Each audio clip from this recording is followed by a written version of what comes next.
exactly the same.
Just a quick mic check. Can, let's see, I'm just gonna call someone out. Dawn on Zoom, can you let us know if you can hear us okay?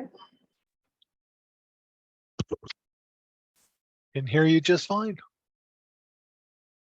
Thank you.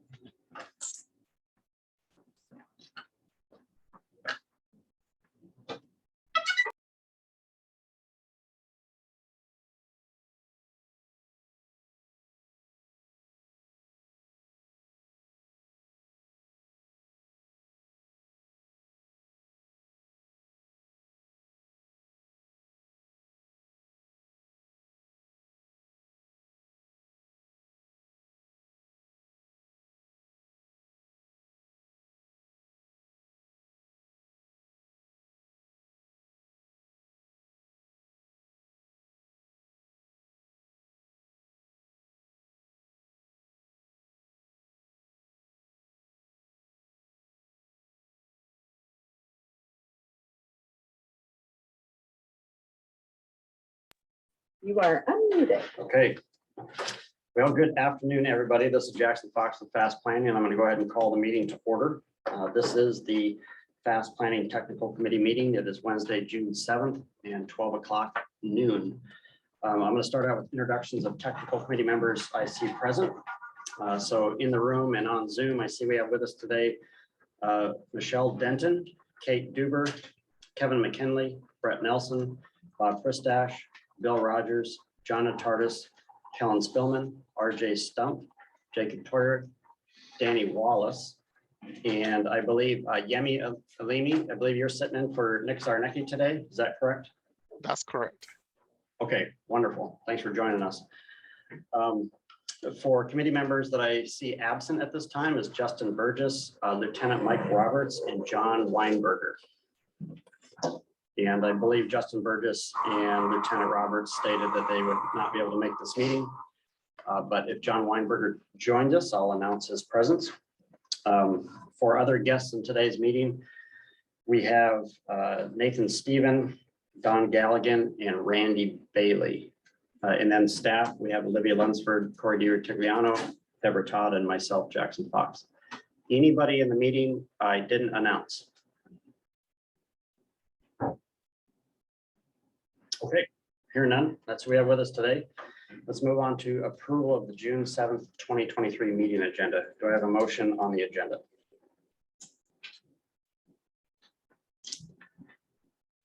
This is Yemi Alimi. I move to approve. Thank you, Yemi. Is there a second? Second, So that was Kevin. Okay, correct. any changes to today's agenda?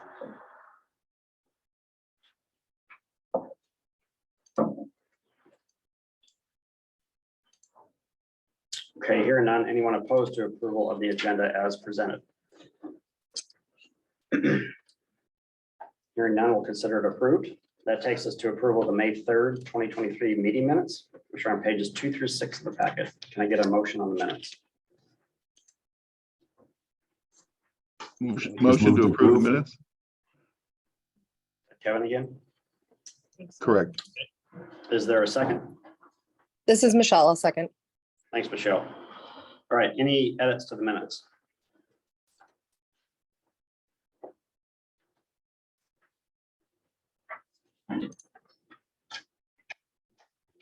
And hearing none, anyone opposed to approval of the meeting minutes as presented?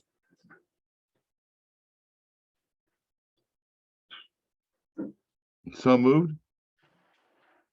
All right, I'm not hearing any objections, so we'll consider the meeting minutes approved and move on to committee and working group reports, which begins on page 7. So just real briefly here, just a recap of our policy board meeting on May 17th and then our bike and ped advisory committee meeting on May 25th. Starting with the policy board meeting, the only action item that they had before them last month was adopting the fiscal policy revision for the Fast Planning office. And they made some minor adjustments to that policy revision, but went ahead and passed it with those amendments unanimously. So we have a new fiscal policy for Fast Planning, which allows myself as executive director to do budget transfers between accounts without having to bring them forward to the technical committee and policy board. And then the next meeting I wanted to highlight on the next page is the Bicycle and Pedestrian Advisory Committee meeting, which was held, I guess it wasn't last week, it was the week before last week. But they had one action item before them at that meeting amongst a long list of other discussion topics. But we specifically asked the Bike and Ped Advisory Committee to look at their prioritized list of non-motorized projects for the FAST Improvement Program, to let us know what their first and second priority was for the FFY 2025 construction program. And then, so that information from them was passed along to our subcommittee meeting that we held on Monday of this week, just 2 days ago, on the FAST Improvement Program, looking at the long list of road projects and non-motorized projects that have been nominated to us over the past 5 years. And we gathered agency input from each of our local governments that are member agencies of FAST planning to further refine that. And I will present what we learned in that meeting later on in the meeting underneath agenda item 7C. All right, any questions on those two committee reports?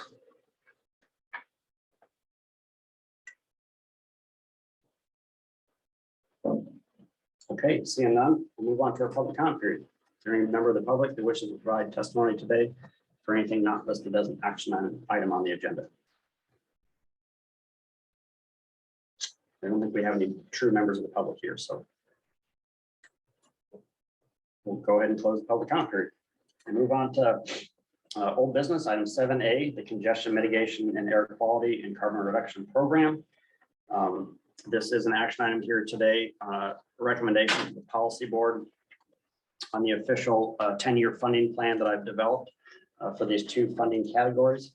I will provide an introduction to this item, ask for questions, go to public comment, and then we'll entertain a motion so that we can continue discussion. But we are looking for a motion to recommend to the policy board to approve this funding plan. But at today's meeting, any amendments you would like to see to this funding plan are also fair game on the table to make motions to do that. So the funding plan begins on page 19. Olivia has it up on the screen here. What I've done with this funding plan is combined our existing or previous funding plan. So all the previous projects that were nominated to us 3 years ago that are still in design and headed to construction. I've kept all of those projects in this, and that's what's in the green here. And Olivia, if you just go to the next page real quick, you'll see that when the table transitions from green to that yellow color, the yellow color are all the new projects that have been nominated to us during this most recent round this year here in 2023. So you can see all the projects from the previous effort that are still marching forward, and then all the new projects, which some of which will receive project starts this year and next year. But I'm going to work through this. I think it's 5 pages long, but I just want to make some notes or bring a few of these items to your attention as we look at this, and then see if there's any questions. So Olivia, if you go back to the previous page, page 9. So you'll note here in red text, I made some slight modifications to a few projects. And again, these are in green here. These are projects that were nominated to us 3 years ago and that are still in design and headed towards construction.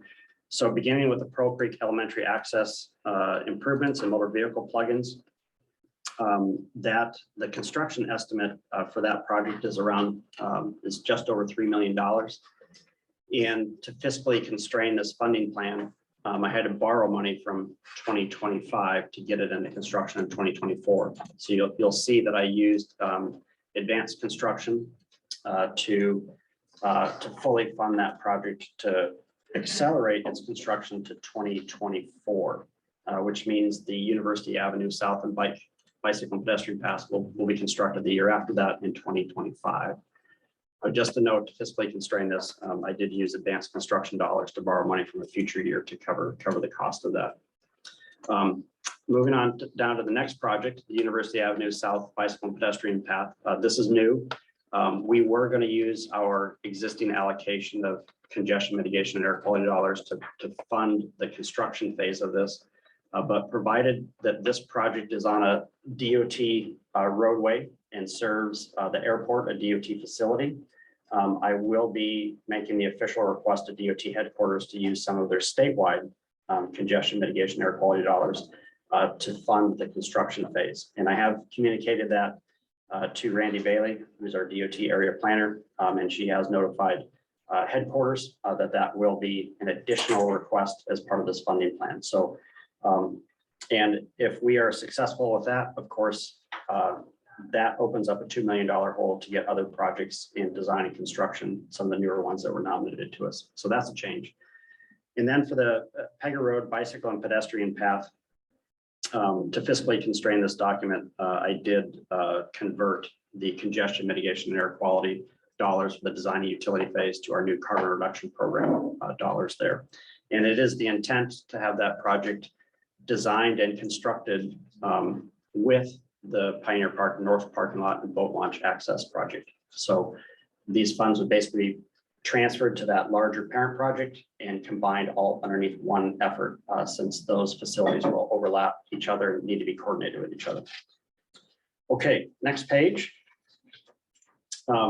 You'll see at the very top there, the lowest scoring projects from our last round, the gravel to pavement project nominations and the Dawson Road improvements. And the Dawson, so both of these projects, even the Dawson Road project is a gravel to pavement project. I am recommending in this funding plan that both of these bottom ranking projects that do not result in any measurable air quality benefit during the winter time when we have air quality violations. I'm recommending that these be removed from the funding plan, and that's what that red note underneath the project description tells you. So I've not deleted these from the plan. I'm showing you that my intention is to remove them. And these nominations would basically be transferred to our fast improvement program, which I think is a more appropriate program to get these projects funded on the eligibility side of things. All right, so now moving into the yellow portion, which is the new project nominations. You'll see there for Max Transit, their software as a service. I've included 5 years of funding for that at $100,000 per year. And then below that is the Max Transit subsidized ticketing at $200,000 per year. I want to note that there's no notes on this funding plan right now, but I want to give the technical committee a heads up that one of our policy board members, Jerry Clearworth, will be making a motion at our policy board meeting this month to remove funding for the Max Transit subsidized ticketing. I don't know if he will be successful, but that motion will be made at the next meeting. So he would appreciate any feedback the technical committee has on defunding that particular project. And one of the main themes is that his hope with this funding is that it goes into actual construction projects. And so he didn't think that we were getting much value for that project by spending $200,000 per year on it. But I will note on the benefits to air quality by increasing ridership on the Max Transit through that subsidized ticketing. Again, it was the second highest scoring project and it had one of the highest emission benefits of all the projects that was nominated to us. So it does meet the intent of the program. It is specifically eligible in the guidance for the congestion mitigation and air quality dollars. So my personal opinion is it's a good project, but there will be an attempt to remove it in 2 weeks from now. So any feedback you all have on that here later on in this discussion item would be helpful.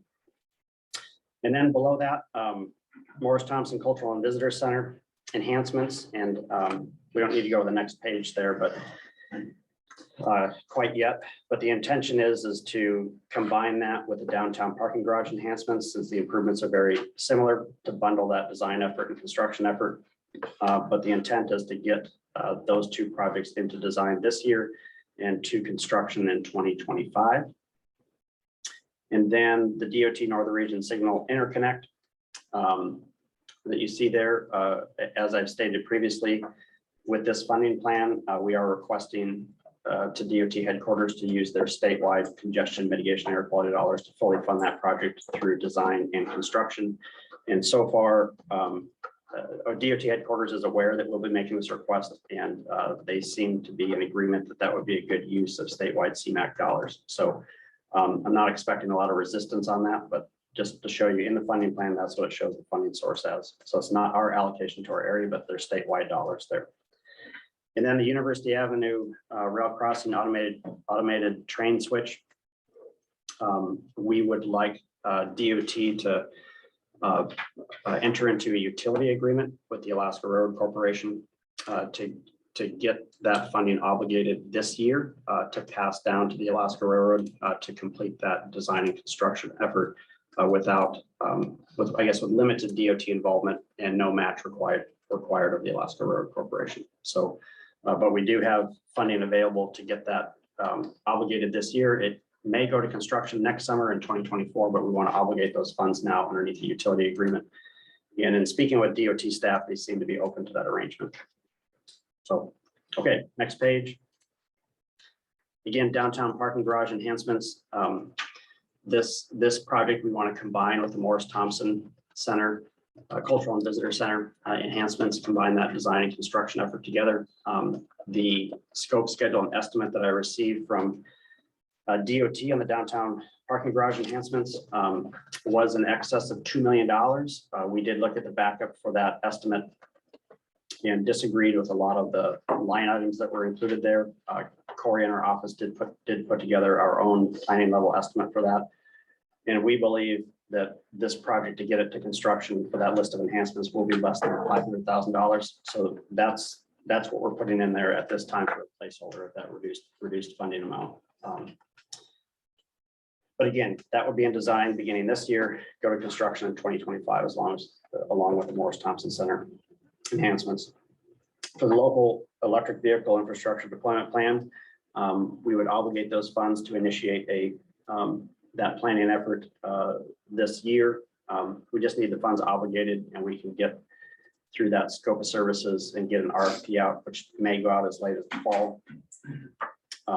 But we do have, and then fast planning, we'll use some of our state legislative funds to cover the match on that ourselves.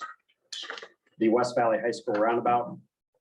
Right now, I'm listing this project as illustrative, pending the outcome of the access and circulation study that would be initiated this year, which is, if you'll scroll down, Olivia, see at the very bottom of this page, you'll see the high school access and circulation plans. So we would be funding this year the start of that access and circulation study, and then pending the outcome of that, we'll consider funding for the roundabout at the high school or other improvements that are identified in that study.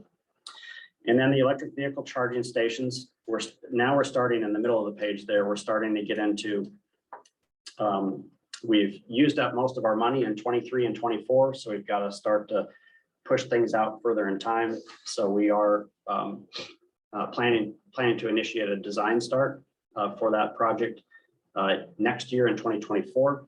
However, by Friday of this week, I will have a grant application in to the US DOT Charging and Fueling Infrastructure Discretionary Grant Program. And so we will know the outcome of whether or not we were successful on that grant opportunity before 2024 begins. And so this funding here is a placeholder that this is how we fund it ourselves. But potentially we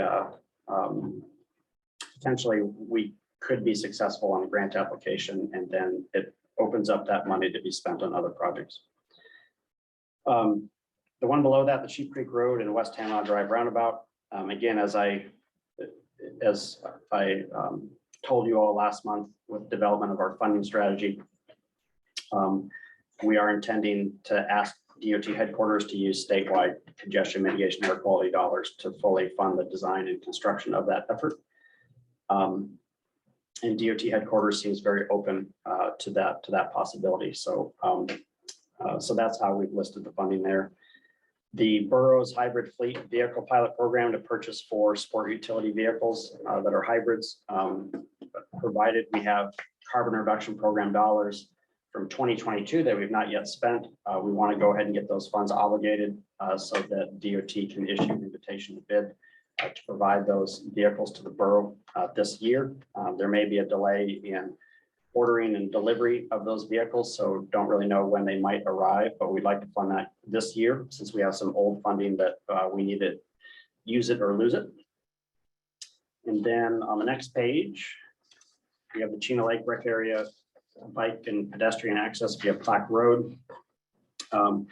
The construction estimate on this one has risen to over $3 million due to the scope of improvements that are currently included in that plan. Corey in our office worked with Borough Parks and Rec Department to flesh out the full scope of that project. Due to its size, we actually have to borrow money from 2 years in a row to get it into construction in 2026. So this is a project here where I think Borough Parks and Rec and DOT need to sit down and look at the full scope to see if there might be anything that can be removed to lower that. And one idea would be is I think there's about a mile of trail that they would like to have as a paved asphalt path extending away from the parking area. But potentially that component could be removed and Borough Parks and Rec could seek some other funding sources to take care of that. But that may drop off a significant chunk of this funding so that we don't have to borrow 2 years worth of carbon reduction program funds to get that to construction. So that's a conversation still yet to take place, but something that I think that we should all focus on to see if we can bring that that project amount down a little bit. All right, and then the airport area non-motorized path wayfinding signage. This is a very simple project that we could get and design this year and get to construction in 25. And then again, as we're kind of running out of funding over the year based on these projects, which are listed in priority order, when we get into the motor vehicle plugins, we're really looking at a design start out in 2026, and it may not go to construction until 2028. So we're really pushing things out pretty far with that one. But the sidewalk snow removal equipment, similar to the hybrid sport utility vehicles for the borough, we do have some old carbon reduction program dollars from last year that we should just go ahead and obligate and get these pieces of equipment on order for delivery. May or may not be able to get them here prior to this upcoming winter, but we can pay for them upfront and initiate this process sooner than later. And then the bottom two projects relate to the University of Alaska's Fairbanks request for a compressed natural gas fueling station and replacement of their shuttle buses. And again, provided, we're kind of running out of money in these next 4 years, the design start in that may not be until 2027, with construction of the facility and purchase of the buses in 2029. So it really pushes this thing pretty far out, unfortunately. And again, that's as a result of the scoring process. So it's something to look forward to in the future, but at this time, the cost of that prohibits us from accelerating that. And then on the next page, we have the top three projects there. Similar to what I said about the gravel to pavement projects and the Dawson Road improvements. I believe that those top three are better suited for a different funding program underneath fast planning, which is our fast improvement program. So I'm recommending that we delete these three projects and move them to the nomination category for a different program. But I haven't deleted them yet. I'm just showing you there in red text that's what this funding, the intention of this funding plan shows. But on the very bottom, our lowest scoring project, the North Pole Sidewalk Road Lighting Enhancements, which is really just converting the candy cane streetlights to LED technology. That is a very low cost project, and there's an existing contractor out there doing the North Pole Streetlight Standardization Project, which is taking care of all the streetlights in the downtown core for the city of North Pole. And we can accomplish that LED conversion underneath a change order on that contract. Kinney Engineering has been hired to complete the design of that LED conversion because it is replacing the whole bulb head. It's not just replacing the light.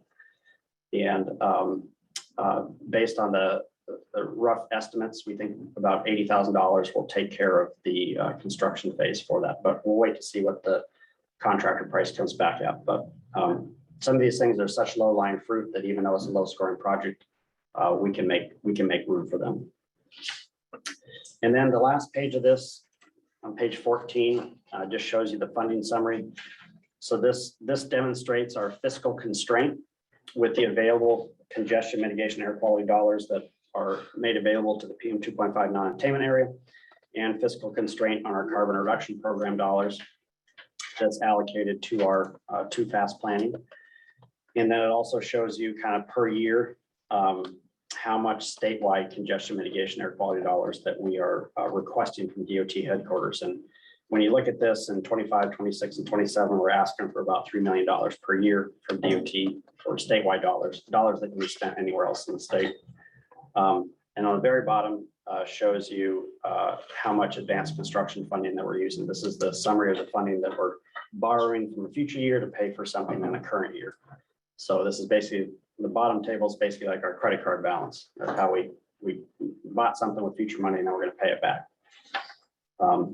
And then, so that's the presentation on the funding plan that I created. Just for background information, the rest of the information included in this packet is the funding strategy that the policy board approved. Just that basically outlined how I would put this funding plan together. And then behind that is the scoring outcome from the technical committee and the emission benefit calculations that were performed. If you need those for reference documents on any of these projects. So I will stop there and see if there's any questions on this information in particular project or anything about process. Anyone still have a question? Okay. Oh, and before we get to you, Danny Wallace, real quick, just for the record, we have John Weinberger, Michael Luxian, and it's one other person that joined us, I think. Yeah, phone number, but I don't know who. Okay. But at least those two folks, just for the record, they've joined us. But Danny, do you have a question? Yeah, just a comment. You know, on the discussion, I've had discussions with Mayor Welch about the CMAQ priority number 2, the ticketing subsidization, max transit subsidized ticketing. Again, I'm kind of a newer member of this committee, and I'm not sure how much we should comment on this. Certainly, it's something that benefits the city of North Pole, and it benefits the people at most risk in the area, both certainly all times throughout the year. And again, because it's absorbing one of the North Pole priorities, we're very much in favor of this. And I realize that the motion will be brought to delete this from the list, but from the North Pole perspective, from the technical committee perspective, and Mayor Welch is going to vote the way he does, but this is what I've advised him, is that this benefits our senior citizens, handicapped, and then those at most risk for needing transportation. And I acknowledge that the MAX program is already subsidized, but it is something we saw as a priority for the city of North Pole. All right, thank you, Danny. All right, other questions on this before we go to public comment? Go ahead, Kellen. I had one question. So you mentioned the federal grant for the EV charging stations. Yes. Would that be for the EV charging stations and the electrical vehicle plan, or just No. the charging station? We would fund the plan ourselves. Yeah, Okay, so just with our money, it would, yeah, the application is just for the EV charging stations, the Yeah. design and construction of those.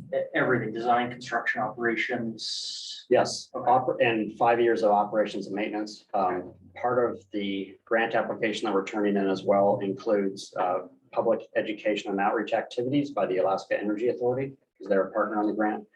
And then another partner we have on the grant is the Alaska Electric Vehicle Association, and we're putting in money for them to do workforce development. So they will put on a training program through the International Brotherhood of Electrical Workers Union, or local, to get local contractors, electrical contractors certified in installing electric vehicle charging stations. So that's all part of it as well. So the project is ballooned to about 2.5 million. And there would be a 20% match requirement if we're successful with that. Okay, Yep. thanks. That's one more. Yeah. What was the granting agency one more time? Oh, it's the US DOT charging and fueling infrastructure grant program.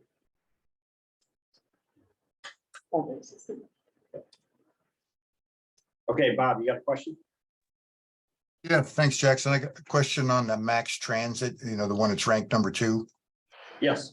How is the money distributed? I mean, are the targeted audience, are they given vouchers or is the money paid directly to the borough? How is that accomplished? Do you know? So, yeah, so this targets UAF students and staff. And so all they have to do is show their UAF ID card. And then for primary students up to the age of 19, that's, so it's a minor. So if they're in that age bracket, they're just let on board. But if they have a school ID, if they're high school, they may have to show that. But it's typically through, some type of school identification. Okay, so, Or proof of age, even for seniors, yeah. so how is the distribution of funds done? Is the transit or the borough just provided the 200,000 a year, regardless of how many people use the system, or? Yeah, that's correct. So they have daily and annual ridership counts. And so this wouldn't cover all of their ridership, it's just a portion of their ridership. But based on their counts, this was the rough estimate that was provided by Max Transit on, if we were to make it free for these specific groups, this would cover the cost of their fare. I see. So the borough will be provided this money and the actual benefit of the program would be tracked by students who are showing their ID when they get on the bus, or seniors, or whoever this applies to. Is that the idea? Yep. So and just to, I guess, give you an example from another project for like the motor vehicle plugins, we have been traditionally giving 3 years of operations and maintenance assistance. And so the money is set aside, but the owners of those motor vehicle plugins will submit an invoice each quarter based on actual electrical usage and any other maintenance costs that they experience. So it's money that's set aside, but reimbursed based on a quarterly report that goes to DOT. So my assumption is that Max Transit may have to submit a quarterly report, and they get the money in quarterly installments. That hasn't quite been fleshed out yet, but we did subsidized ticketing for Max Transit about 10 years ago. So we have done this program before, and we'll have to go back and look at what that the language of that agreement was, but it may be a quarterly reimbursement, not just writing Max Transit a check each year for 200,000. So there's a planned method here to track if the program's going to be effective, like after the first year? Yes, and I have seen from the last time that we funded this, ridership numbers and ridership increases as a result of the program were documented and tracked. Okay, thank you. Okay, other questions?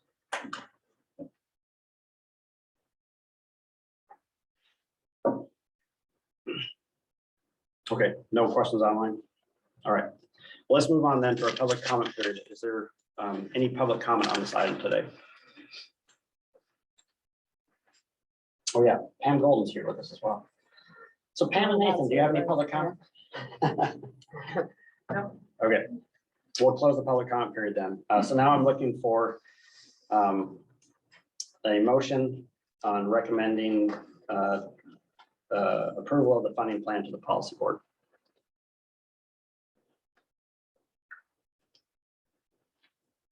This is Yemi Alimi. I move for recommendation of the funding plan to the policy committee board. Thank you, Yemi. Is there a second to that motion? All right, Jacob. Thank you, Jacob. Okay, let's open this up for discussion. And again, we will entertain any amendments or changes to this funding plan if you would like to make additional motions to make those changes. John, go ahead. The Tanana Lakes Recreation Area dust mitigation thing on page 13 project. If it does drop out of the plan and goes to the fast improvement project, like you said, I think there'd be a very low chance it would get funded there as well. Because it's it's gonna be a huge chunk of money. And that fast improvement program only is gonna be receiving a little over $1 million a year in starting in 25. So I just wanted to mention that. I think it'll go there and not work out as well. Yeah, it may need to be a standalone nomination to us for our transportation improvement program. That's it, just a Yep. comment. Yeah, okay. Thanks, John. See, Kellen, you'd raised your hand? Yeah, I apologize. I have one question I forgot to ask. This kind of whole funding plan, this document, is this incorporated as an aspect of the tip? So in the tip, we have our congestion mitigation air qualities funding program, and we have a carbon reduction program listed as programs in the tip. So this is basically like a supplementary or informational table that goes along with the tip. So the two documents will be linked. This will basically be linked by, incorporation by reference. A follow-up, if we have to change any of these projects, like we get that EV grant, does that require a admin mod to the tip, or is it just? Nope. Change it? It does not require an admin mod, no. Right. I understand, thank you. All right, other discussion? Or any motions folks would like to make for changes?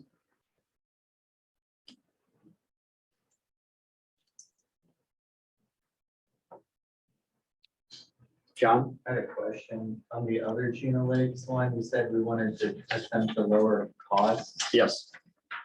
What number is the target? I guess I should have asked that during the question period. No, that's fine. In my opinion, I'd like to get it from 3 million down to 2 million.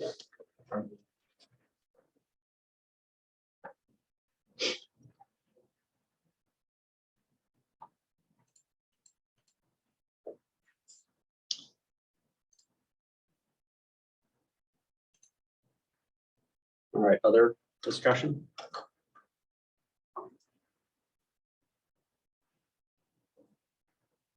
Anybody online raising their hand? No? All right, going once, going twice. Okay, I'm gonna call a roll on the motion to recommend to the policy board to approve this funding plan without any amendments. And I'll start with Yemi. Yes. Michelle, Yes. Kate, Yes. Kevin, Yes. Brett, Yes. Bob, Yes. Bill, Yes. John Natardis, Yes. Kellen, Yes. RJ, Yes. Jacob, Yes. Danny, Yes. and John Weinberger. Yes. All right, thank you, everybody. Motion passes. Okay, let's move on to agenda item 7B, the FFY 2023 through 2027 Transportation Improvement Program Administrative Modification number 1. As I've noted on the agenda, this item was postponed to the June meeting, which is today's meeting, but I am recommending that we continue that postponement to the meeting in July. And the reason I say that is, as shown on page 23, the FAST improvement program for 2023 construction, that just went out to bid on June 1st, and bids are due back the 22nd of June. And so once those bids come back, we will know if there's any additional increases for this particular project that we need to factor into that administrative modification. So I just don't think that we're ready at this time to move that administrative modification forward. I'd rather wait until the bids come back for this. This is our last project that's gone out to bid for the summer. But I do want to make note of a couple other things. Olivia, if you go to page 25. In the administrative modification, I did receive an email from Randy Bailey at DOT with some updates to need IDs and project numbers for 3 separate projects. So as shown in the administrative modification in the packet pages 28, you'll see that I updated the need IDs and project numbers there. And then on page 31, in red, you'll see I updated the project number and need ID for that project as well. So there's a couple other things there that I added to the summary of changes. But again, I'm recommending that we simply postpone this till next month to wait for the Fast Improvement Program 2023 program bids to come back. This is not an action item today, and I don't need a formal motion from the technical committee to postpone to July. I'm just telling you that that's my plan, to postpone it till July, and you can take action on that administrative modification at the next meeting. But I will open it up if there's any questions or discussion points. John?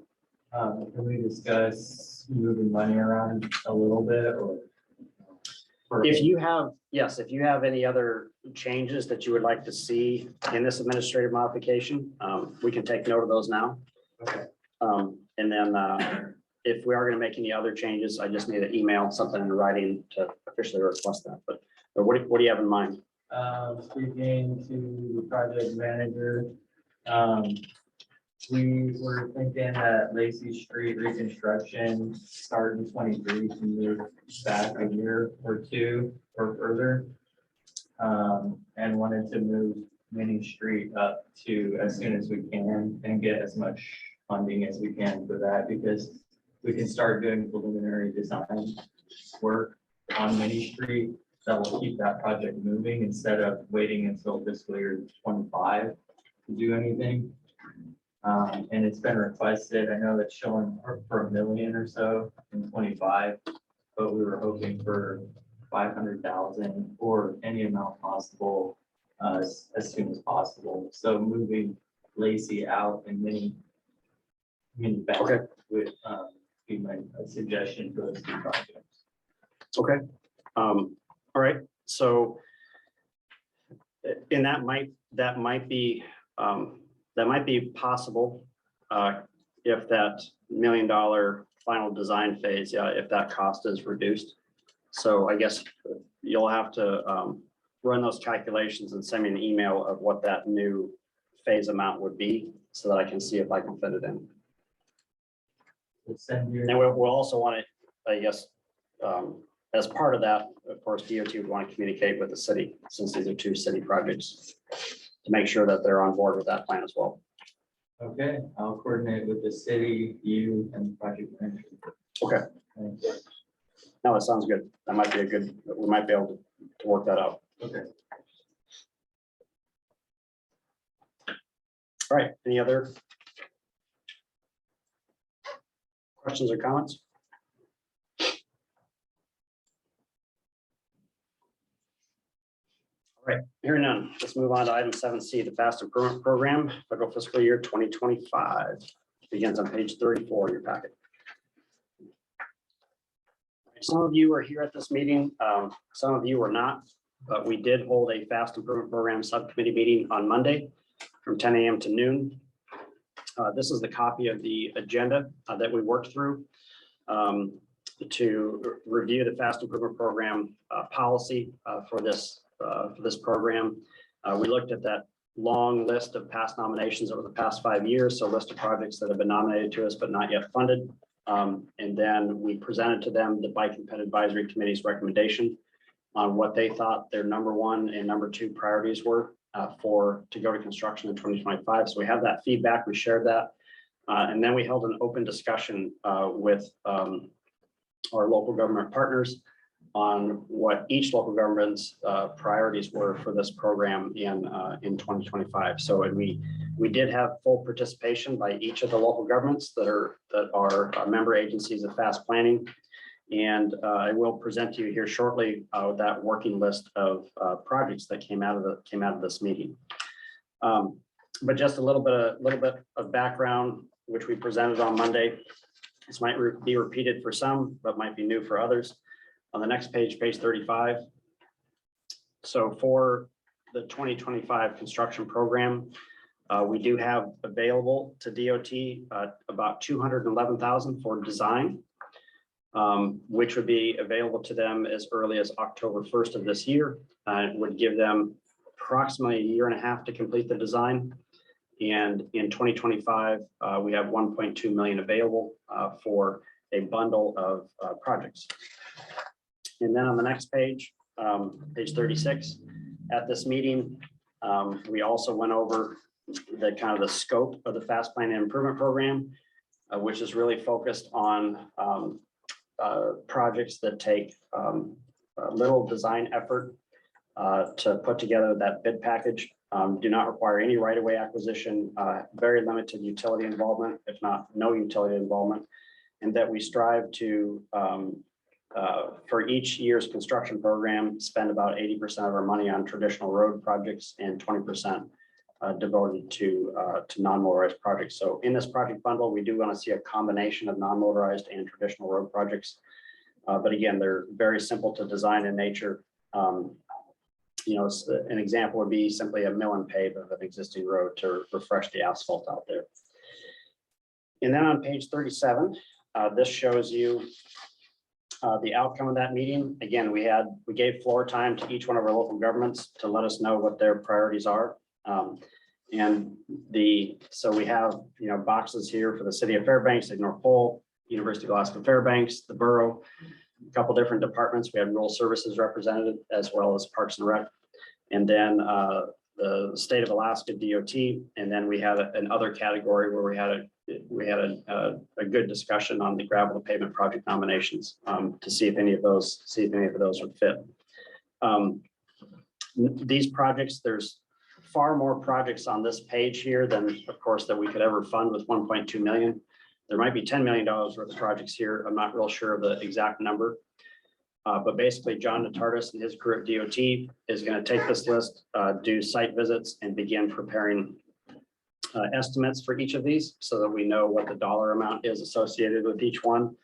And then we will share that back with these local government partners so that looking at the scope of their project and looking at the estimated cost of their project, they can tell us this list of projects in each of their categories. What's your priority 1, 2, 3, 4, 5, et cetera, so that we can start to cherry pick, hopefully at least one location from each partner so that everybody gets a slice of the pie in that 1.2 million.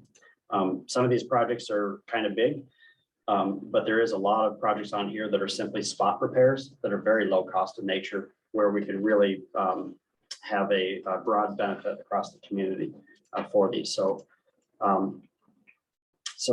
over the next month, John Natardis and his folks are going to work with the local government partners, again, do site visits and do the cost estimating so that we can bring this back to the technical committee and policy board at a future meeting to actually vote on what that $1.2 million project bundle will be. And as part of that, we will also identify a handful of contingency projects should additional funding become available in that year. Also to note, in 2025, right now, we have about a $375,000 hole to fill. And so there is some additional funding at this time, but we may not want to devote that money to this program until we actually get into that year and see if that funding is still available. So we will be trying to identify about $1.5 to $1.7 million worth of projects, is what I'm saying, even though the amount right now only dedicated to the program is 1.2. So in any event, that's the short summary of the 2-hour meeting that we had on Monday, and happy to answer any questions or entertain any comments on this. Yeah.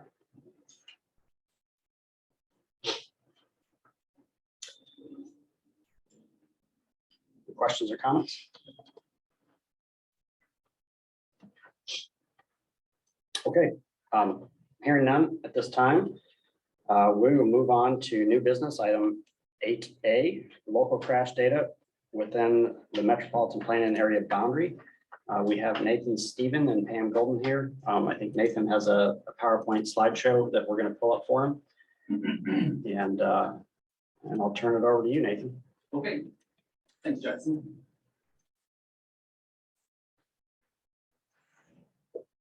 Okay, for those of you who don't know me, my name is Nathan Stephen. I am the regional traffic and safety engineer for Northern Region DOT. As of December last year, my predecessor was Pam Golden. She's here as well to back me up. Oh, sure, I'll use that. Thanks. And so what I've put together here today is kind of an overview on how we review our crash data and select projects for through our HSIP nomination.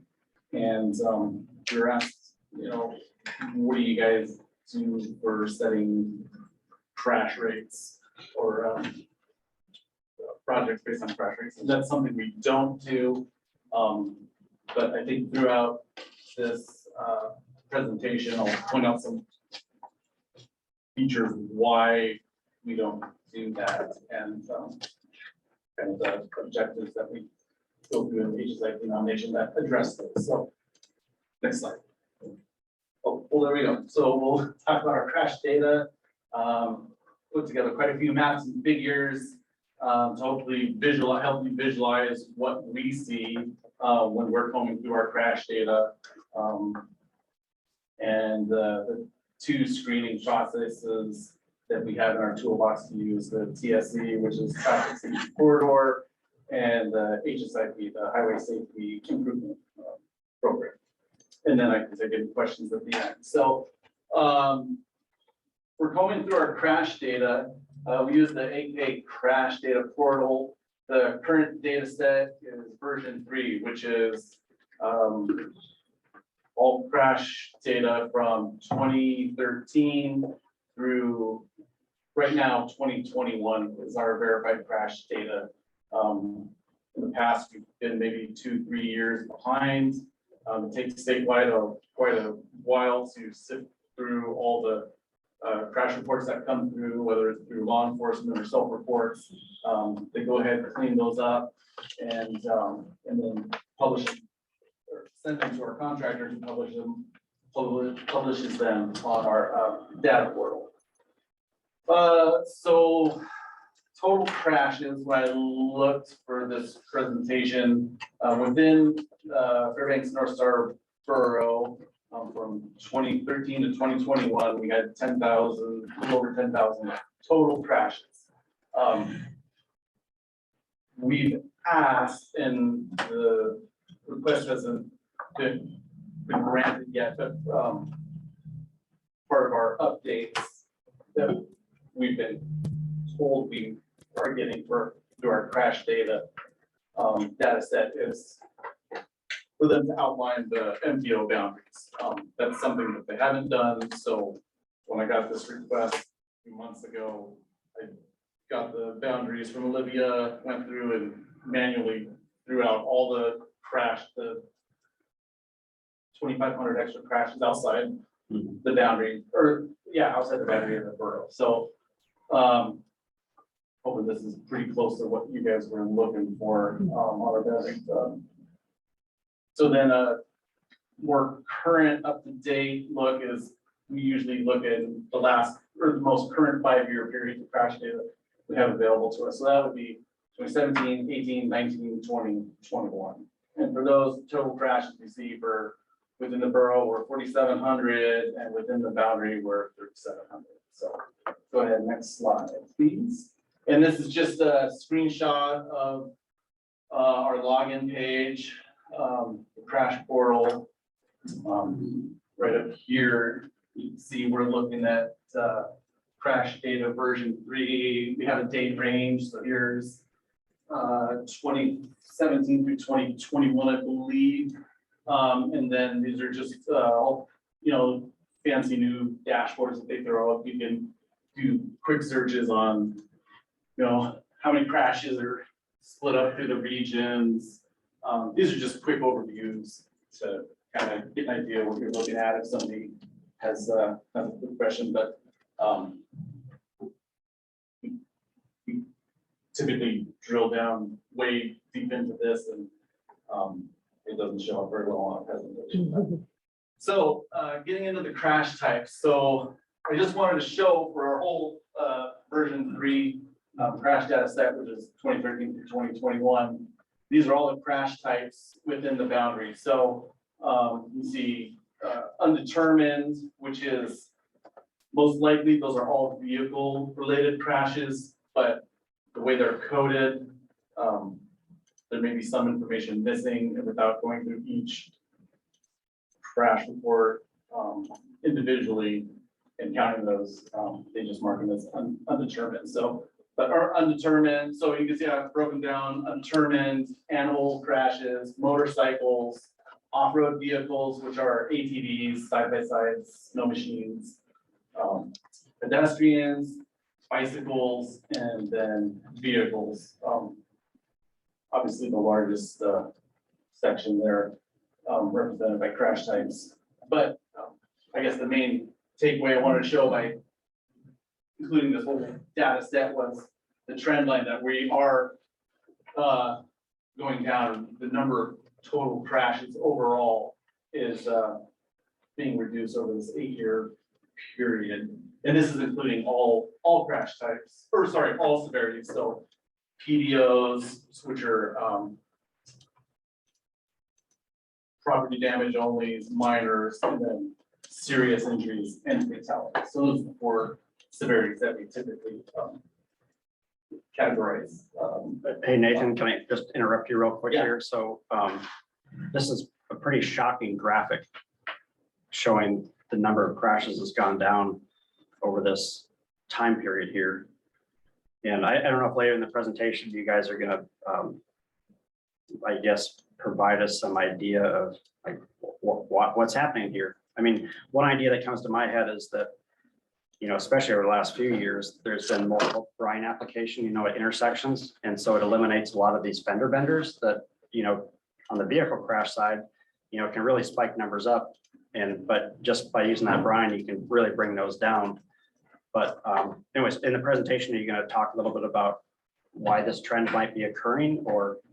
Well, we could. There's a lot of different ways to look. So You yeah. two might have the best guess as to why this trend is occurring, but this So is really, it's interesting too, because so we'd really like to see 2022 data. Yeah. That's probably going to be available to us maybe late summer, most likely fall this year.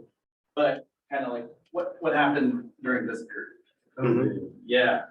So like there's this like Oh, right, social COVID, data right. science to this as well. Yep. That could be looked but at. 2022 might be a more normal year, And or we unlike, start going back up a little bit. Unlike the lower 48 saw a real spike in crashes during COVID, and that's because people were driving places more. So, in severity of crashes too, like fatalities. Alaskans, well, nobody got here, right? So Yeah. we couldn't get here unless you flew. But we lost all the air traffic, we lost all the travel through Canada. So we actually saw quite a decline in 2020 and 2021 until tourism kind of started to pick back up.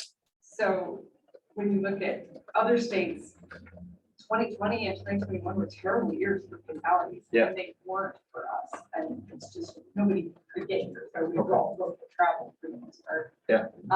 And the interesting thing, and we don't have 2012 on this chart, but when the crash data form changed, and some of you have heard us talk about crash data form changing. It changed in the first of 2023, and law enforcement stopped doing a lot of property damage crash reporting because it was cumbersome. And they told people to self-report. And so if you look at 2012 prior and 2013 to present, there was kind of a drop in total crashes reported, and that was in that minor property damage. So we don't have that, but it's still, you know, even if you kind of took out the 2020, 2021, we still have this downward trend, and we hope it's because we're out there doing good things. Right. But I think you're right, Okay. and I know Dan has presented some of our numbers with the brine application, because Nathan had pulled all those. And it is making a difference. It's also rusting our cars, but it's making a difference, so. Yeah. Thank you. Kellen, let's go Kellen first, and then you can go John. One question is, I know a lot of these national statistics, any statewide statistics are based on comparative to, I think it's million vehicle miles traveled. So, you know, these statistics are good, but if we're driving half the amount, the crash rate's still the same. Am I jumping too far ahead? Do you have those based on EMTs as well, or? Yes, I do have a version of that to show how they've calculated with vehicle miles, but that's another good point too, right? We're during COVID, supposedly there was less vehicle miles traveled. And, you know, does this just flatten out once you add that into the calculation. Another thing to do in our spare time. So we also, You don't have it as part of this presentation, though. I do, so in the traffic safety corridor screening tool, they show that based on million vehicle miles traveled. Yes. And crash rates. Okay, maybe we can talk about that. Okay, so just real quick, so John has a question, but then online we have Bill and Kevin, so sorry if we're just getting way ahead of you This is here, great. but this is an amazing slide to look at, but and just my brain's going like, what the heck is going on here? Anyways, go ahead, John, and we'll get to Bill and Kevin online. Sure, if a vehicle strikes a bicycle, where does it fall into? Bicycle. Bicycle, okay, The so, algorithms are set up, so if pedestrians involved, the bicycles involved, and off-road, it will automatically code to that. so it's always one crash, no matter how many things are involved. The way that this is presented, yeah, yes. For HSIP screening, a large passenger bus were to get in an accident, a 15-passenger bus versus a single car, they both count as one accident. So these are events. There's another data set that is. Let's hit up Bill, and then we'll go to Kevin. Go ahead, Bill. Thank you. Pam, I think it was Pam said something relative to pandemic numbers skewing this. I couldn't quite understand her. It's hard to hear Pam. She get close to the microphone, but that was, I kind of got at least that was addressed. Thanks. Kevin? Hi, thank you. I've got a couple quick questions. On the animal, is that all animals, period, whether it's a dog, a fox, or a moose or caribou? Correct. And then do we calculate animal fatalities, like if somebody gets killed by hitting a moose? And it seems like it's been fairly consistent up until COVID, so COVID explains that. But it seems like that's pretty high numbers. On the animals, Yeah, Did you say high numbers? yeah, it seems like, I mean, COVID explained to 21, but other than that, it seems like it has stayed fairly consistent. Yeah, and there's, moose crashes are, they're so random. They are so random. And to answer your previous question, if somebody hits a moose and they die as a result of the collision, it is captured in our fatalities. Generally, that tends to be if a motorcyclist hits a moose, just, kind of historically. Passenger cars do usually fairly well against a moose. It's just very disabling to the vehicle. But having done this for 12 years, 25 animal collisions a year in the MPO does not seem out of line. That seems pretty, I've hit one and so it hit me, and very specifically, it ran into me, but, and yeah, see, yeah, but, yeah, that's not an unusual number. And if we looked at that same thing in the Matsu or the municipality of Anchorage, that number would be way higher. Thank you. And my follow-up, and you kind of segued into that as the motorcycle. It seems like it's going down a little bit, even before the pandemic. And I'm wondering if you see why that is. Is it like motorcycle safety or less riders or better intersections, or what do you think is the cause of that kind of going down a little? I have to say, no idea. We haven't done specific safety improvements targeting motorcycles. Of course, anything we do improves for all users, we hope, but we haven't done any sort of projects that are specifically targeting motorcycles, particularly in the MPO. And we've got some curb warning sign projects and those sorts of things that kind of sprinkle a little into the MPO, but not so much. the state highway office done any of those outreach? for the There's motorcycles? Right, they do a lot of public service announcements and that sort of stuff out of the highway safety office. Thank you. All right, sorry, Nathan, you can move forward. Yeah, no, that's a great question. Let's see, okay, so here's the most recent 5-year period, just breaking it down there to show the 5 years that we were asked to provide. So this is just a closer magnification of that previous slide there. So went ahead and mapped all these crashes within the yellow's MPO boundary. So undetermined, all these orange dots are going to be the locations from the last 5 years that these incidents occurred. If you just keep clicking through, we'll go through and it'll show where all the different crash types are. So animals, motorcycles, off-road vehicles, pedestrians, bicycles, and then the vehicles. Okay, next slide. So then these are all the crash types just layered on top of one another. So you can see over the last 5 years where every single reported crash has happened. And this is just another way of representing that data, seeing vehicles make up, well, you could say 72 plus almost the 24%. So what, 72, 96% of all crash types. Animals coming in next to 3%. Okay, next slide, please. And so crash types is one way. The other way that we like to filter data and kind of see trends is crash severity by year.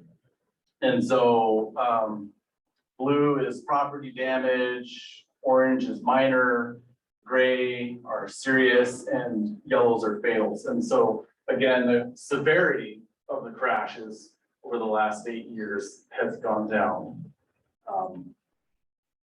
And we'd like to attribute that to the safety projects that we've nominated, improving roadside design, hardware, geometric design. Okay, next slide. And then just a closer look at the most recent 5 years on just our serious and fatals and how they fared. So if I might, there's that little jump in 2020, people drove really, really fast because there was no one on the roads. Yeah, it makes sense, yeah. So that's kind of that bump that was seen across the country. I think a few of those were on Hot Springs Road, like Probably. 2 or 3 of that 4 was Oh, during the it's right on construction. my, yeah. What's Yeah, that? during the construction, there No, were before. 2. We're talking about 2020. It wasn't under construction in 2020. I don't Okay, think. was that 21? I think But that Chino 06 is 21. 21, yeah. Yeah. Oh, the Elliott, was the Elliott 2020? Sorry, I should know this, but we had multiple fatalities during the Elliott I remember that construction. too, yeah. Anyways, That's not fascinating. You're right. Okay, so here's two of the screening tools that we have available to us, traffic safety corridor. So, and this is outlined in our Alaska traffic manual. So to be considered for being nominated as a traffic safety corridor, you have to hit all these points, right? It has to be a rural state maintained roads that designated rural major arterial or a minor arterial and a major collector. Traffic has to be over 2,000 vehicles per day, 3 years of fatal and serious crash injuries, and they have to hit this statewide average, which then they calculate out, and I'll show you. So it has to meet all this criteria to be considered a traffic safety corridor. And then we have our HSIP program, which we screen the crash data, run it through our Excel program. And it pops and it says, these are the worst areas that need, these are the areas that need to be addressed. And the criteria in that is it has to be 1 fatal or 2 serious injuries within a 2-mile section, which is a sliding spot, they call it. And so this will spit out like the top 50 areas, and then we go and identify crash patterns, and we'll try to identify the crash patterns. Are these a lot of side swipes? Are these a lot of runoff roads? You know, and then find the applicable crash cost reduction factors for those. So if there's a runoff road, or, you know, maybe people are taking the curve or turn too fast, and so we'll put up chevrons or advisory speed flags. And anyways, there's a whole list of crash cost reduction factors that are listed in the handbook that we use to use in the nomination and rank. And then project rank based on the highest estimated benefit cost. And so obviously we want to do these projects, but do them responsibly. You don't want to throw just money fixes everything. It has to be, you know, within reason, and in that plays a large part in the scoring and ranking. So next slide, please. So here's a traffic safety corridor screening. I know this is really hard to read, and that's why I had it printed out, but I left it on my desk, but I also have it back up here on my laptop. So I want to say here. Okay, if you can read, this is the takeaway here. These are all the regions. So CR is central region, NR is northern region. So these, our colleague down in central region took this upon himself to download all the crash data, all the route segments, all the vehicle miles traveled and everything. So that's where you see your vehicle miles travel, 100 million vehicle miles. And so we plugged all this in to the scoring criteria that's outlined in our Alaska Traffic Manual and ranked them. So if you go back over here, we'll go look again. So northern region. Okay, next slide. Okay, number 1, we had Badger Road, Old Richardson Highway, Black Road. What is that? That's the Badger Twiddle. So these were all nominated, or sorry, let me step back. This is all 2018 to 2020. Thank you. Saying, hey, this is the data that we have on file. These are the highest priority locations in the state that need to be addressed. Okay, so number 4 pops, Badger Road. We Did a addressed project, that right, in 2019. in 2019. So we're kind of ahead of the game. Next slide. You'll see what I'm getting at here. Chena Hot Springs, Stee's Highway to Nordale Road. That's our Chena Hot Springs 06 that we nominated in whatever, 2016. It was, yeah, that one was not that one's not HSIP, that one was the regular Okay, PM or whatever, but it upgraded all the roadside hardware and that sort of stuff. Yeah. So, And the turn lanes in the middle. Yeah. okay, next slide. Farmers Loop Road, McGrath to Taku Drive. This is actually one that we are nominating this year for HSIP projects. A road diet and a twiddle possibly. Next slide, Chena Hot Springs, Nordale to Little Chena River, that's already in planning. That's 6 to 12 or 6 to 13. Next slide, and Richardson Highway, Balch Way to Central Avenue, that is, Salcha to Ileson. which is on the, So we've shared this new tidbit of information with Kenny Engineering for the ore haul. I think it's outside of the fast boundary, but that was kind of a surprise to us. And I might add about this. So we if you've been around with us long enough, our old statewide crash rates are gone out the window. We don't use them anymore. They weren't truly ours anyway. They were New York's, but, so when Orion down in Central Region did this, we kind of took a different look at it because this came about because the municipality of Anchorage and AMATs were looking at urban safety corridors, which are not currently in statute. And so looking at how we could do urban safety corridors. We don't have any of that in here because nothing in Northern Region at all hit the hot list for urban. So there were a couple spots, I think Juneau, maybe Ketchikan, almost all Anchorage, Matsu, not surprising, but but we didn't have any, so we kind of did a little happy dance because we didn't have any. So they went and looked more at like number of lanes and the feel of the road, the context of the road, and less so much as all 2 lanes are the same. So this is an attempt to modernize how we were doing safety corridor screenings, and to be a safety corridor requires a huge commitment on the part of law enforcement. It's a joint effort. So Central Region has 4 safety corridors. When Badger came up in 2014-ish, we looked at Badger for a safety corridor. We ended up doing an HSMP project, the road safety assessment, which Kellen was a part of. Were you a part of that too? I know Kellen got to go out there, lovely minus 35 degrees in March. It was awfully cold for March. So this is the first time we've looked at corridors in maybe 15 years as a statewide comparison. So it was pretty exciting to us to see out of this list. We'd already been after some of this stuff. So kind of that our normal screening process is working. But still more to go. And I probably just stole some of your thunder. Sorry about that. No. No, perfect. But yeah, so here's where we showed, or that Orion showed, incalculated the vehicle miles traveled for this process. So that was a question.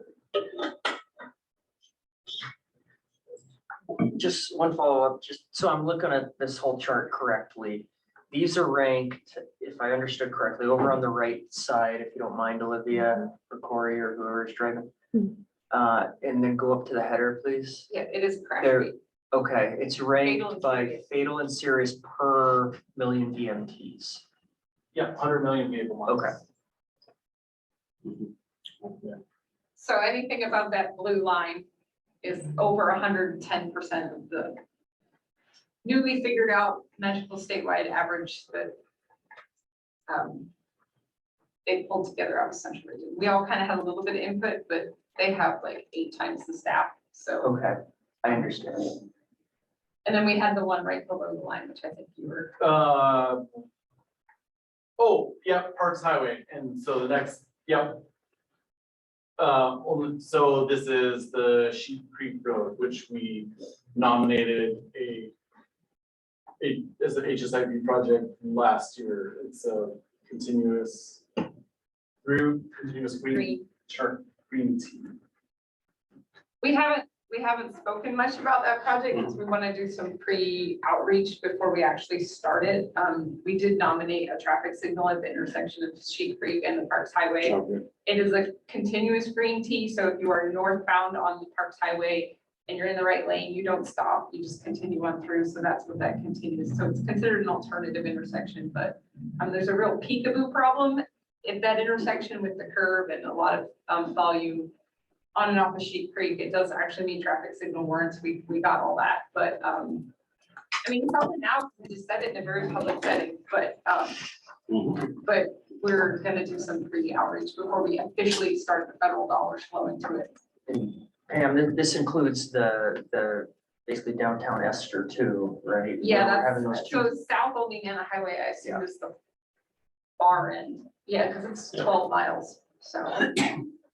Yeah, we've looked in that area at a twiddle, I don't know, 5-6 years ago, we kind of threw some numbers at it. It's harder to do than you might expect. There's a lot more topography in that area with the gravel pits and stuff on the one side. But a lot of these areas we've kind of painted and talked about and tossed ideas around, sometimes they just don't pencil out. The Esther area is in the boundary, right? It goes down part of the way? Doesn't it go part of the way down the park, or is it just Gold Right there, Hill? Sheep Creek, essentially. And you have like this. Yeah, arm part of Gold Hill. Gold Hill, okay. We have a new boundary house.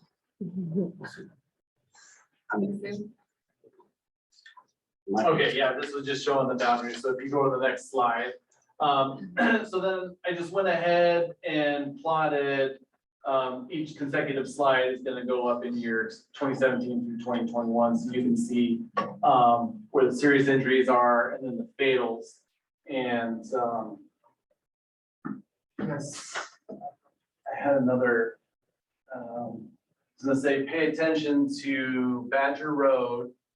And then pay attention to this Hager University area here once you go through the years. So go ahead and click through.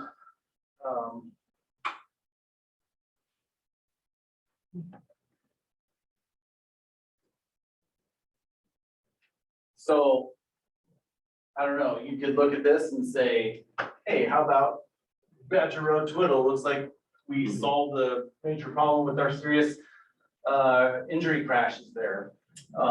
You could also say we paid attention and eliminated a lot of serious injury crashes here in Pegger and Airport University. But also what happened over the last 5 years on the university. It's been shut down in one segment or another. So that's kind of what, when we're data mining and looking at these and looking at projects that are on the books and projects that are coming up, you know, a lot of things come into play, a lot of factors to look at when trying to analyze our crash data and see what the problems are, if there are problems or if there's false positives. So yeah, you just keep clicking through. The next ones are just all the last 5 years for serious injuries plotted within the boundaries, and then also fatal injuries, just 2017, 18, all the way up through 21. And then I think that's it. I had, if you want to click the next one, this was just, oh, there's all the serious and fatals brought up together. Self-taught, our GIS here, I tried doing a heat map for severity, density of all the, like a 5-year moving average of where all the crashes are going. So 2013 through 2017, so each consecutive page you want to click through is just going to move forward 1 year over a 5-year period. You can almost kind of see maybe Badger Road start seeing to get less severe in the crash densities, and taking a look at other areas around. But this is just something new I was playing with, trying to have another visualization tool to help get information across for those of us that don't normally look at the crash data files that are cell sheets with 150 variables on them and 10,000 cells deep. And then, sorry, this didn't show up very good. I threw this on at the last moment.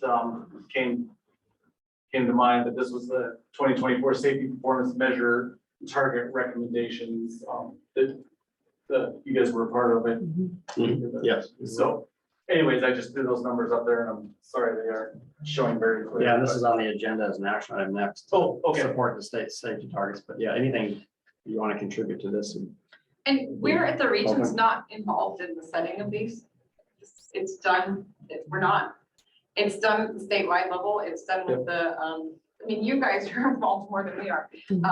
Program Strange. development and commissioner's office and Yep. all that. Just Okay, haven't been involved. that's on. Question, if I may. So what we're looking at, this is statewide. Yeah, And correct. every year for the last, whatever, 7 years, we're supporting these state measures. Yes. As far as like our fatality rate or our serious injury rate or our non-motorized fatality rate, do we have any idea how Fairbanks compares with the statewide level? We don't. I would offer that our numbers are so low that it might be tough to have a fair comparison between year and year, because one more fatal or one more serious injury it's a huge increase because of the very small number. And AMATS does their own, don't they? I believe they pull their own. This year will be the very first year that they're intending to set their own targets. And they get all of their crash data from municipality of Anchorage. And so I think that's part of the difference is that But they have a problem down there, obviously. they have a huge problem. Yes, Um, so. we're kind of in a weird pickle that we don't have a single law enforcement entity. So we're relying on troopers, Fairbanks, City North Pole, University Police. And so between that and the fact that our crash data doesn't sort nice and neat, is it doable? Probably, but I do go back to the one, if you have 4 fatals one year and 6 the next year, and then you're down to 3, it really is, it's just such a crapshoot with the low numbers. And I understand the frustration of wanting to know what ours are and do we support the state? I really do. It's a heavy lift to do all that, and is it valuable at the end of the day? We're very fortunate. Our bike and head crash numbers are low. They exist. We all acknowledge they exist, but some of the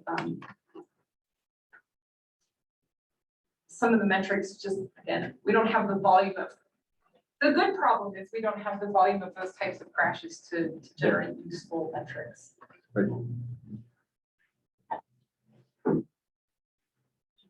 John Weinberger, do you have a question? I'm going to go to the confessional. In the 2022 data, I will have a data entry for a non-injury collision. Just saying. All right. We'll watch for you to pop up on a map.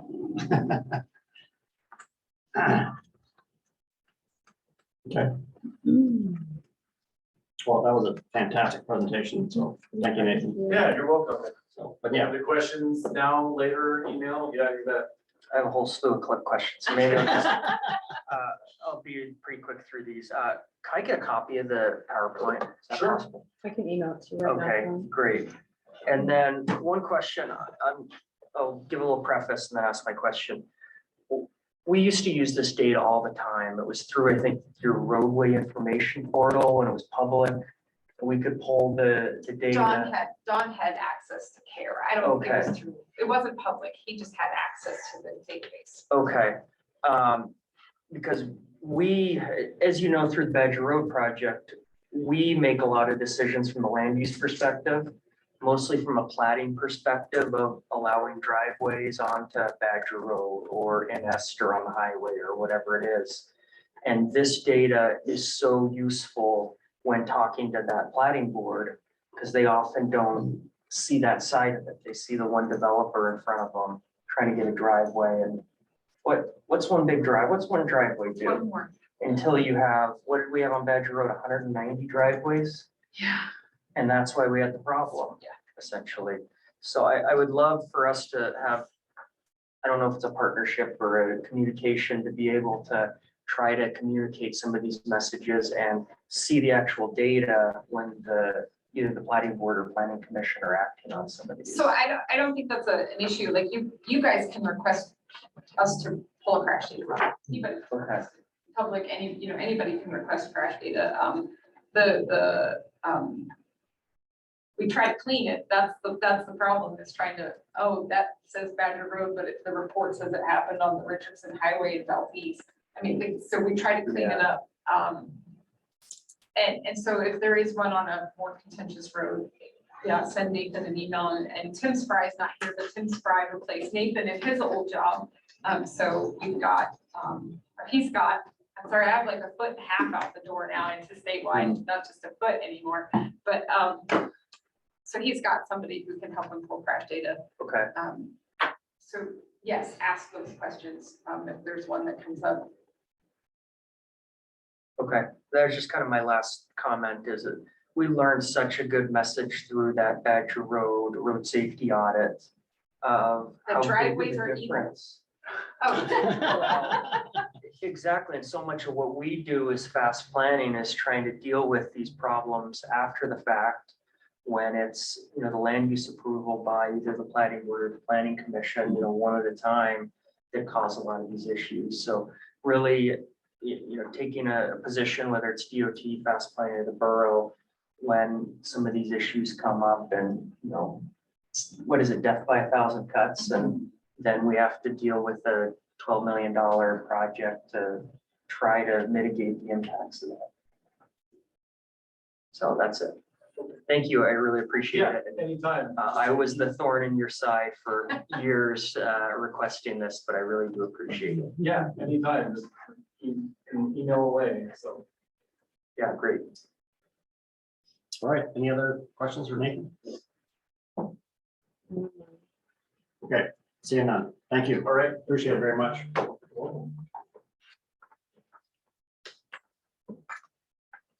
All right, so moving on to then item 8B, our 2024 safety performance measure targets. This is an action item and follows nicely along the last slide of this presentation.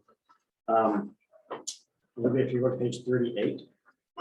So as Nathan showed on the screen, DOT headquarters recently set their 2024 safety targets. They are outlined on the screen here for fatalities, fatality rate, serious injury rate, and then non-motorized fatalities, and non-motorized serious injuries.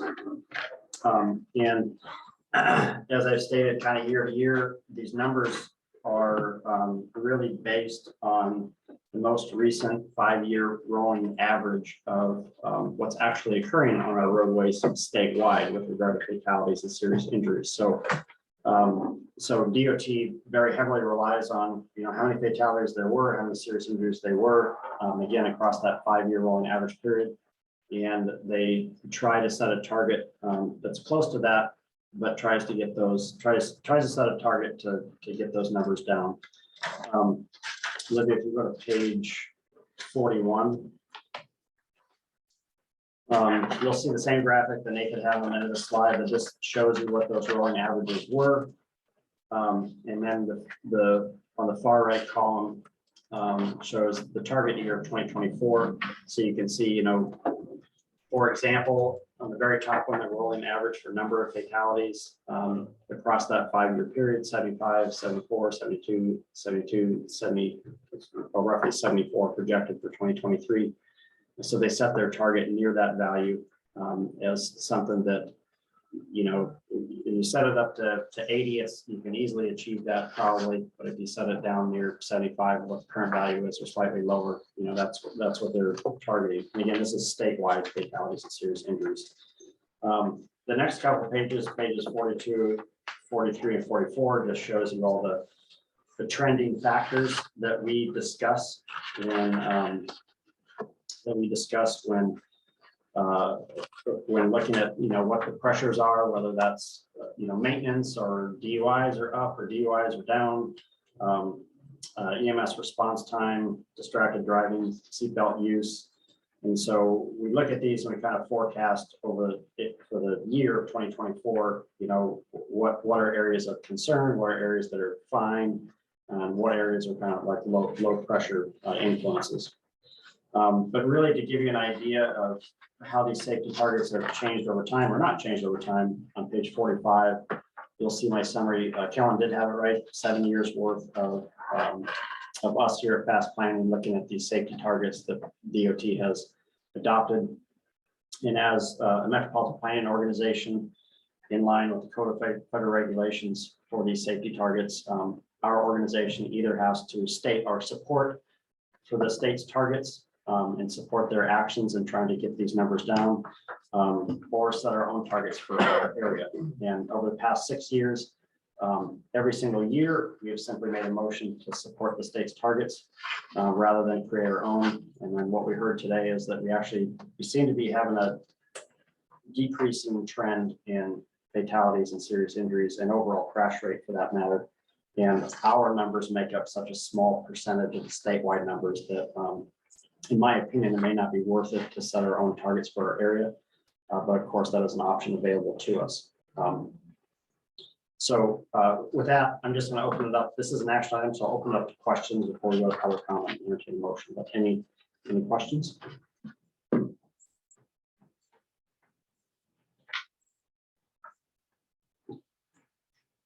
Okay, not seeing any questions. There is any public comment on this? Seeing no public comment, I guess we'll look for a motion from a technical committee member. The motion could be to sort the state's targets, or the motion could be to use this data to create our own targets for our area.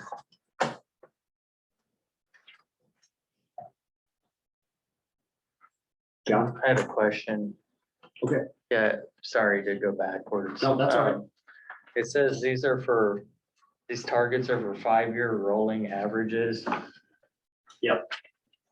And And they're based on a 5-year rolling averages. so the actuals in the table on page 41, is that the 5-year rolling average or is that the actual for that year? I believe it's the actual for that year. No, it is the rolling average. It is the rolling average for that year. Okay, because, yeah, good. I was gonna mention 300 would be impossible probably then. Yeah. Okay, it's for the second row, but if those are the averages or the 5-year rolling averages going down, I guess it would be possible. That makes sense. Yeah. Yeah, it'd be hard to bring down 4 other years worth of 350. Right. Yeah. Okay, now looking for a motion.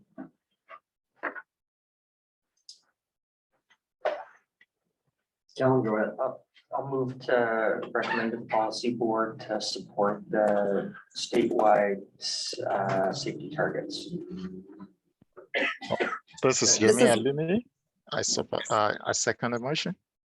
Okay, motion made by Kellen, seconded by Yemi. Okay, discussion. Go ahead, Kellen. I have a much better understanding now after that presentation, so thank you. I'm starting to see, I think, what I've been told for 7 years is it doesn't make any sense for us to come up with our own because of the small sample size and the reporting issues. The one question I'm going to ask, I think I ask every year, just to confirm, maybe I'm looking at DOT for an answer, that there wouldn't be any penalties if the targets are not met. Correct. Only, the penalty is only to DOT, not to us, not to fast planning. Okay. Thank you. All right. Any other discussion? Okay, seeing none. Let's see, I'll go ahead and call roll on this. And we'll start with Yemi. Yes. Michelle, Yes. Kate, Yes. Kevin, Yes. Brett, Yes. Bob. Bob's still there. He's still online. All right. We'll skip Bob for now. Bill, Yes. John the TARDIS, Yes. Kellen, Yes. RJ, Yes. Jacob. Yes. Danny, Yes. John Weinberger, Yes. and one last chance for Bob. Yes. All right. Loud and clear. Thank you, Bob. Okay, motion passes. That was the last action item. We're now going to move on to informational items. And Olivia has a brief update on the metropolitan planning area boundary development. Sure. So as you can see here, this is a series of maps that I created a few months ago just to highlight the differences between the 2010 and 2020 census designated urban area boundaries. So pink highlights the additions and the green highlights the removals. And you can see just how these urban areas have contributed to the creation of the fast planning boundary in years past. And now with our 2020 census update, we need to double check the boundary, reconfigure some things, and take into account these additions and removals. So recently I went down to Matsu and I guess collaborated with, trained with a planner there who did a boundary update for the Matsu borough. What is it? What are they calling themselves? MVP. MVP, That's yeah. Valley for planning. Yes, the Matsu NPO. And it was really amazing running through his process with him. He's a former petroleum engineer turned planner. And so his brain operates in spreadsheets. And he basically walked me through their process of how they took all of the data given to us by the census, block level, and then set all of these different weights and parameters in the spreadsheet and was able to basically apply different scenarios based on density and potential growth in the areas where we might need to be drawing the boundary in or making connections, as you can see down the lower right-hand side of the screen. So it basically, his process was a really impressive way to project the data that we currently have in a way that we could eventually draw our boundary. So that's kind of the start of the whole process. I'm hoping to translate some of his spreadsheet language into GIS language and have a formalized GIS workflow that we can stand behind. And there's going to be a lot of collaboration with the planning department, obviously, and other key decision makers and stakeholders throughout this process. And I'm hoping to have a schedule put together and strict timeline for getting this boundary updated before the end of the year. So updates on that will officially be coming with every single technical committee meeting and policy board meeting agenda for the foreseeable future. So stay tuned and we'll be in touch about collaborating. It'll be fun. Go ahead, Joe. One comment before maybe you get too carried away. Do you have all the information that the borough did in the 2012, 2013 update? Yeah, that huge packet I think that you gave me. Yeah, we did what you're saying. We developed the GIS methodology, ran it through DOT and federal highways for that. So maybe we don't need to reinvent the wheel, but I'd be interested to see what came out of that. Yeah, I definitely want to take, I haven't had the time yet to take what I learned from him and then that document and like cross-reference to see. It seemed like he had maybe pioneered a few like additional ways to manipulate this data, which seemed really exciting to me. So I haven't had a chance to cross-reference those two environments yet, but I plan to, and I hope that we don't have to reinvent the wheel, but I imagine there are probably some new tools that we'll be able to apply just in terms of spatial analysis. But And we do have their methodology as she's describing there. They did send us a 34-page document which outlined their methodology for their boundary draw. Yeah. Okay. So anyway, so we do have things to compare side by side. Yeah. Then one more question. Yep. Am I reading your map correctly that I'm looking at the second map that there was an official quote unquote jump, or I'm sorry, hop between Fairbanks and Eielson? Yeah, my understanding is that through this process, we can do one jump, but as many hops as we want. So funny, I know. The technical. Yes. This is the It's in technical term. CFRs, yeah. Yeah. So with the 2020 census, right now we have an opportunity, if we want, to include Eielson in our boundary. So, and I understand there was a discussion back in 2012, 2013 about doing the same thing. In all the records that I have from that time indicated that Eielson did not want to be part of the boundary at that time. So this will have to be revisited. Talking to their planning staff, they're excited about being in our boundary right now. So the sentiment may have changed over the past 10 years, but this, that qualifying urban area for Eielson, that has creeped much closer to our boundary now than what it was in the 2010 census, because it includes part of that Moose Creek area. Now, I can elaborate more on that. It was air quality concerns. It would, in 2013, we just didn't have enough information at the time on what additional strings would come with some of the non-attainment area. that's really concerns. helpful. Yeah. So that's why the decision was made to keep Eielson off. But so how these hops and jumps work is the Census Bureau makes them. So they're in CFRs, they make them and then tell the community this is the urbanized area.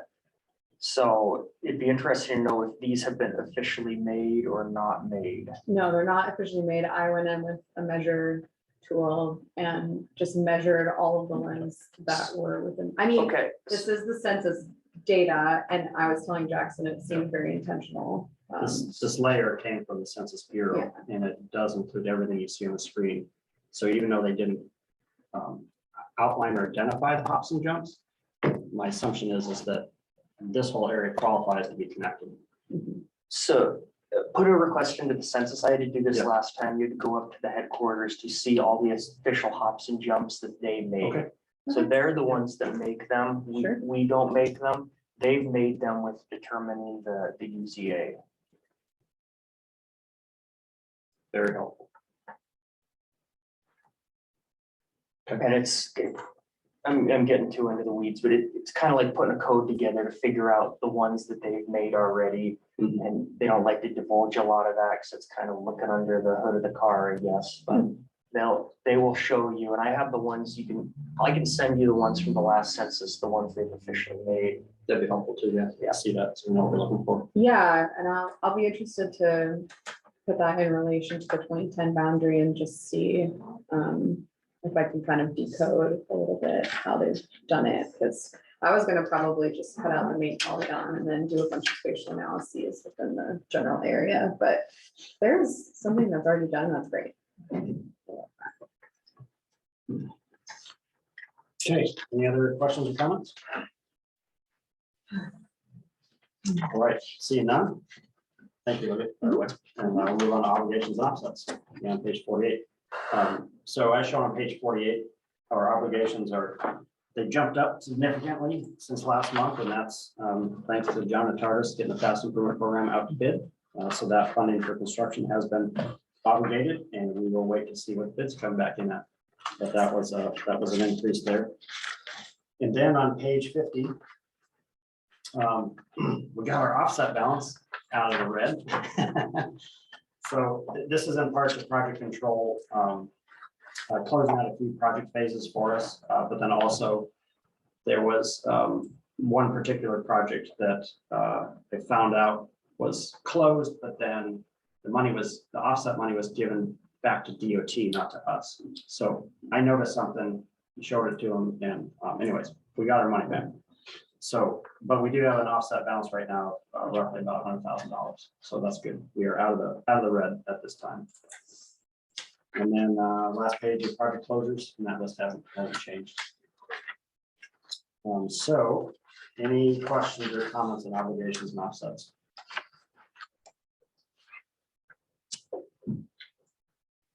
Okay, hearing none. Now it's the round table for any technical committee member comments. Do we have any comments today? Any general comments? All right. We can finish 10 minutes early. Do I have a motion to adjourn? John Atardis has the motion. Is there a second? This is Michelle, a second. Jacob got it before you. That's all right though. All right, anyone opposed to adjournment? Hearing none, we are adjourned at 1:48 PM. Motion. Thanks, everybody.